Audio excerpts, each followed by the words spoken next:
क्या एक जान की कीमत सिर्फ तब तक होती है जब तक वो हमें फायदा देती रहे? क्या रिश्तों का सौदा तराजू पर रखकर किया जा सकता है?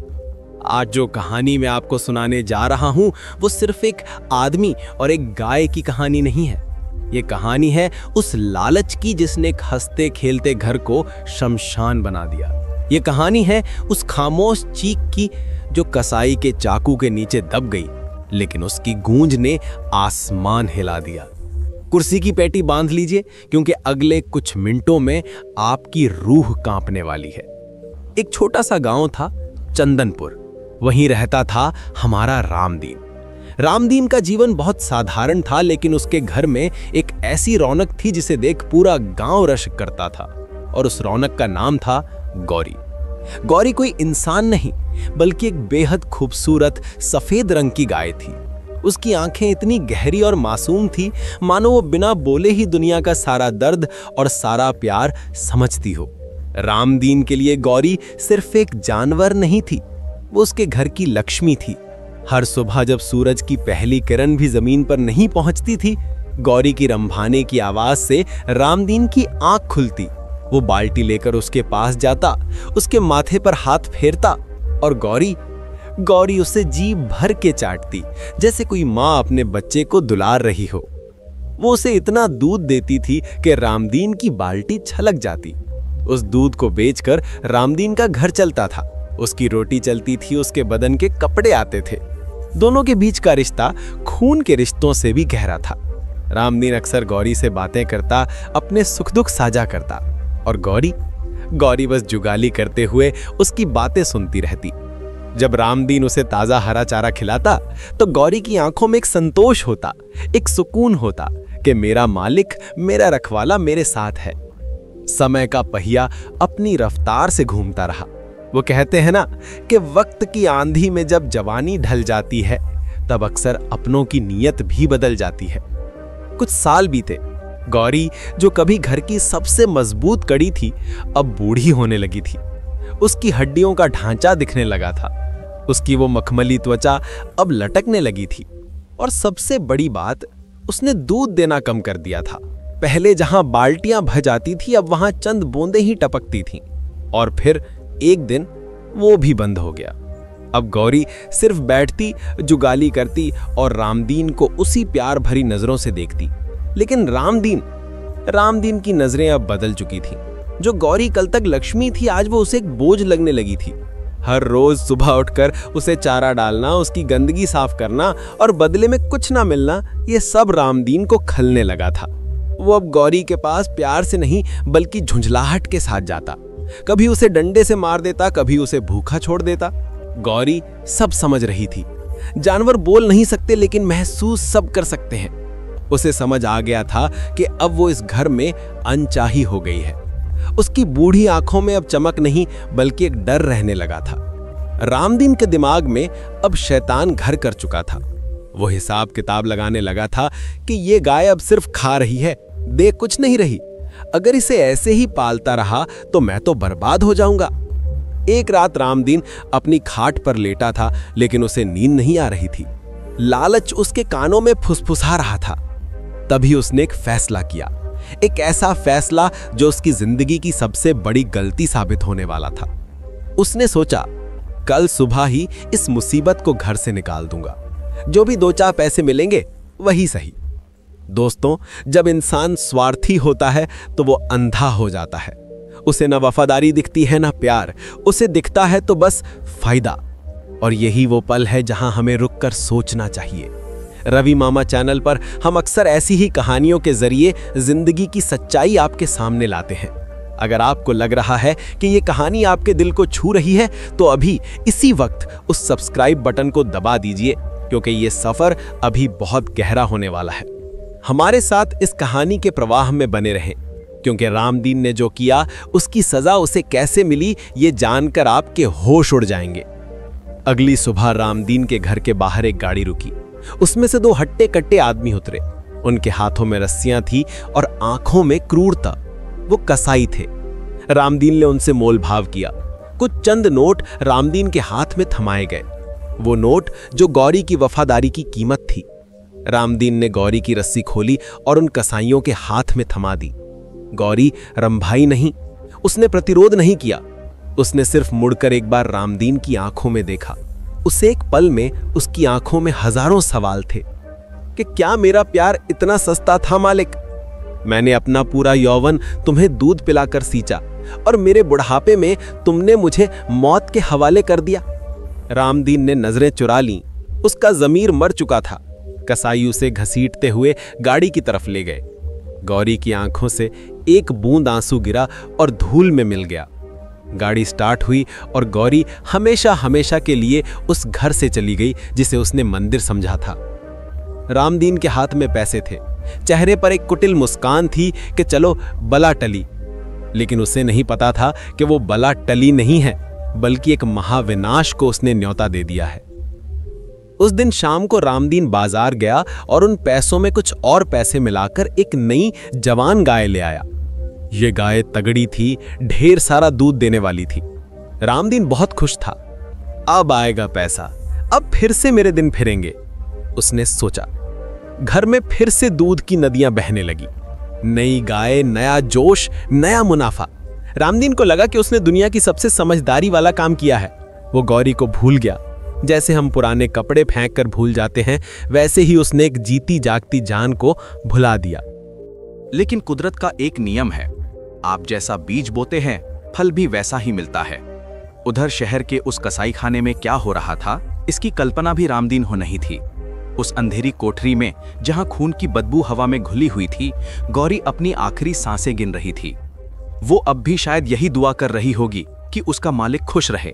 लेकिन जब कसाई का चाकू उसकी गर्दन पर चला, उस दर्द, उस तड़प और उस अंतिम चीख ने ब्रह्मांड में एक ऐसी तरंग छोड़ी जो सीधे रामदीन के घर की तरफ बढ़ रही थी। गौरी का मांस काटा गया, डिब्बों में पैक हुआ और बीफ बनकर बिकने लगा। लेकिन उसकी आत्मा, वो न्याय मांग रही थी। वो चीख जो कसाई खाने की दीवारों में दब गई थी, अब रामदीन के घर के दरवाजे पर दस्तक देने वाली थी। रामदीन अपनी नई गाय के दूध से खूब पैसा कमा रहा था, लेकिन ये खुशी ज्यादा दिन टिकी नहीं। बमुश्किल एक हफ्ता ही बीता होगा कि अचानक एक रात रामदीन का इकलौता बेटा यानी मुन्ना जोर जोर से रोने लगा। उसका शरीर आग की तरह तप रहा था। रामदीन और उसकी पत्नी घबरा गए। उन्होंने माथा छुआ तो हाथ जलने लगा। डॉक्टर आए, दवाइयां दी गई, इंजेक्शन लगाए गए, लेकिन बुखार उतरने का नाम नहीं ले रहा था। मुन्ना का शरीर नीला पड़ने लगा। वो दर्द से कराहता, बापू बापू मुझे बचा लो। रामदीन जो कल तक पैसों के घमंड में चूर था, आज अपने बेटे के सिरहाने बांटकर लाचार रो रहा था। दिन बीतते गए। घर में जमा किया हुआ सारा पैसा, दूध का पैसा, गौरी को बेचने वाला पैसा, सब पानी की तरह बहने लगा। बड़े से बड़े अस्पताल में दिखाया, शहर के नामी डॉक्टरों को बुलाया, लेकिन कोई बीमारी पकड़ ही नहीं पा रहा था। मुन्ना बस सूखता जा रहा था। उसकी आंखों के नीचे काले घेरे पड़ गए थे। घर में जो हंसी गूंजती थी, अब वहां सिर्फ सिसकियां थी। उस नई गाय का दूध भी अब मुन्ना के हलक से नीचे नहीं उतरता था। जैसे ही वो दूध पीता, उसे उल्टियां होने लगती थी। रामदीन को समझ नहीं आ रहा था कि आखिर हो क्या रहा है, क्यों उसका हंसता खेलता परिवार उजड़ रहा है। पैसों की चमक ने आंखों पर पर्दा डाल दिया। तेरे एक गुनाह ने तुझसे तेरा कल मांग लिया। एक रात मुन्ना की हालत बहुत बिगड़ गई। वो बेहोशी की हालत में कुछ बड़बड़ा रहा था। रामदीन उसके पास बैठा, उसका हाथ अपने हाथ में लिए भगवान से भीख मांग रहा था। तभी बाहर किसी ने दरवाजा खटखटाया। रात के 2 बजे थे। इतनी रात को कौन हो सकता है? रामदीन ने कांपते हाथों से दरवाजा खोला। सामने एक जटाधारी साधु खड़े थे। उनकी आंखों में अंगारे जैसी चमक थी और चेहरे पर एक अजीब सा तेज। रामदीन उन्हें देखकर ठिठक गया। साधु ने बिना कुछ पूछे, बिना रामदीन के कुछ बोले, उसकी आंखों में देखते हुए एक ऐसी बात कही जिसने रामदीन के पैरों तले जमीन खिसका दी। साधु की आवाज में गजब का भारीपन था। क्यों रोता है मूर्ख? जिस माँ का सौदा तूने चंद सिक्कों के लिए किया, आज उसी के खून के आंसू तेरे घर की खुशियां बहा ले जा रहे हैं। रामदीन सन्न रह गया। माँ? कौन माँ महाराज?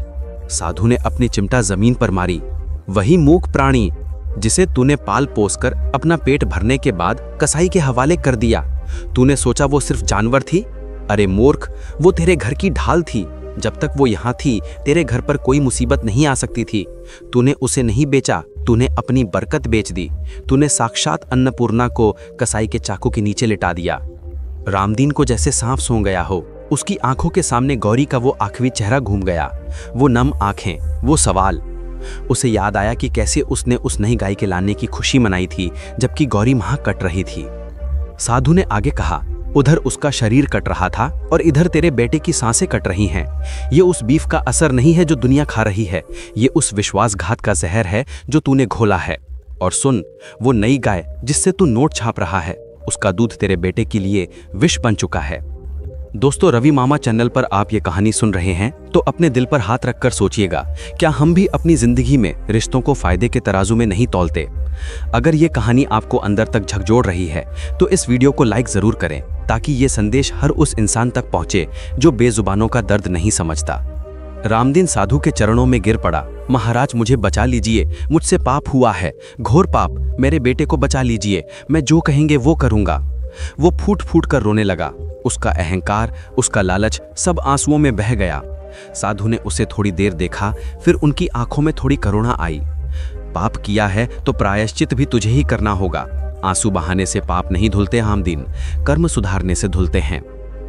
मुझे क्या करना होगा महाराज? रामदीन गिड़गिड़ाया। जिस धन के लालच में तूने उसे बेचा, उस धन का मोह त्यागना होगा, और जिस सेवा से तू भागा, उसी सेवा को अपना धर्म बनाना होगा। जा ढूंढ उन बेसहारा, बूढ़ी, लाचार गौ माताओं को जिन्हें तेरे जैसे स्वार्थी लोग सड़कों पर मरने के लिए छोड़ देते हैं। उनकी सेवा कर, उनके घाव भर। जब किसी बेजुबान के दिल से तेरे लिए सच्ची दुआ निकलेगी, तभी तेरे बेटे के प्राण बचेंगे। और याद रखना, ये नई गाय जिससे तू नोट छाप रहा है, उसका दूध बेचना बंद कर। उसका दूध बछड़ों और गरीबों को पिला। साधु इतना कहकर अंधेरे में विलीन हो गए जैसे वो आए ही इसी संदेश के लिए थे। रामदीन वहीं जमीन पर बैठा रहा, लेकिन अब उसके मन में एक संकल्प था। अगले ही सुबह रामदीन ने घर में जमा वो सारा पैसा निकाला जो उसने गौरी को बेचकर और दूध बेचकर कमाया था। उसने गांव के बाहर एक खाली जमीन पर एक छोटी सी गौशाला बनवाई। वो सड़कों पर गया।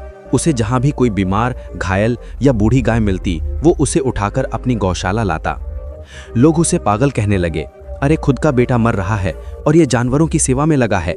लेकिन रामदीन ने अपने कानों में रुई डाल ली थी। वो दिन रात उन गायों की सेवा करता, उनके घाव साफ करता, उन्हें अपने हाथों से चारा खिलाता। वो नई गाय का दूध अब वो बेचता नहीं था, बल्कि गांव के अनाथ बच्चों और गौशाला की गायों को पिला देता था। हर रोज सेवा करते वक्त उसकी आंखों से आंसू गिरते और वो मन ही मन गौरी से माफी मांगता, मुझे माफ कर दे माँ, मुझे माफ कर दे। कुछ दिन बीते। रामदीन की गौशाला में एक बूढ़ी गाय थी जिसकी हालत बहुत खराब थी। रामदीन पूरी रात जागकर उसकी सेवा कर रहा था। सुबह होते होते उस गाय ने रामदीन के हाथ को अपनी खुरदुरी जीभ से चाटा। उसकी आंखों में एक सुकून था और फिर उसने अपने प्राण त्याग दिए। लेकिन जाते जाते उसकी आंखों में वो डर नहीं था जो गौरी की आंखों में था, बल्कि एक आशीर्वाद था। उसी वक्त घर से रामदीन की पत्नी दौड़ती हुई आई। सुनते हो, मुन्ना ने आंखें खोल दी हैं, उसने पानी मांगा है। रामदीन दौड़ता हुआ घर गया। उसने देखा उसका बेटा बिस्तर पर बैठा है। कमजोर जरूर है, लेकिन उसकी आंखों में अब मौत की परछाई नहीं बल्कि जीवन की चमक है। रामदीन ने बेटे को गले लगा लिया और दहाड़े मार मार कर रोया। उसे समझ आ गया था कि उस बूढ़ी गाय का आशीर्वाद और उसके पश्चाताप की अग्नि ने उसके पापों को जला दिया है। धीरे धीरे मुन्ना पूरी तरह ठीक हो गया। रामदीन अब अमीर नहीं था, उसके पास बैंक बैलेंस नहीं था, लेकिन वो दुनिया का सबसे अमीर आदमी बन चुका था, सुकून और इंसानियत के मामले में। उसे समझ आ गया था कि जानवर हमें निस्वार्थ प्रेम देते हैं। उनके साथ किया गया छल इंसान को हैवान बना देता है और अंत में विनाश लाता है। गौरी तो चली गई, उसका शरीर बीफ कंपनी के डिब्बों में बंद होकर बिक गया, लेकिन उसकी आत्मा ने रामदीन को एक ऐसा पाठ पढ़ाया जो 7 पीढ़ियों तक याद रखा जाएगा। उसने सिखाया कि किसी के बुढ़ापे का सहारा बनो, उसे बोझ मत समझो, चाहे वो इंसान हो या जानवर।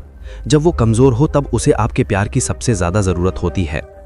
दोस्तों, रवि मामा चैनल आपसे बस यही कहना चाहता है कि मत तोड़ना भरोसा कभी किसी बेजुबान का। हिसाब बड़ा पक्का होता है ऊपर वाले की दुकान का। आज अगर वो खामोश है तो उसे कमजोर मत समझना, वक्त आने पर वो बदल देगा नक्शा तेरे जहान का। इस कहानी का अंत एक सवाल के साथ छोड़ रहा हूं। अगर आपके घर के बुजुर्ग जब कमाने लायक ना रहें तो क्या आप उन्हें भी वृद्धाश्रम छोड़ आएंगे?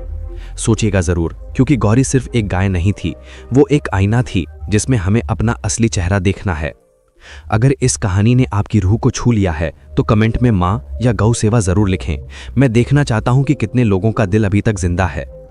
जाते जाते अगर आप चाहते हैं कि ऐसी ही दिल को झकझोर देने वाली और प्रेरणादायक कहानियां आप तक पहुंचती रहें तो रवि मामा चैनल को अभी सब्सक्राइब करें, घंटी वाला बटन दबाएं और इस वीडियो को अपने परिवार और दोस्तों के साथ शेयर जरूर करें। शायद आपका एक शेयर किसी बेजुबान की जान बचा ले। मिलते हैं अगली कहानी में, तब तक के लिए जय हिंद, जय भारत।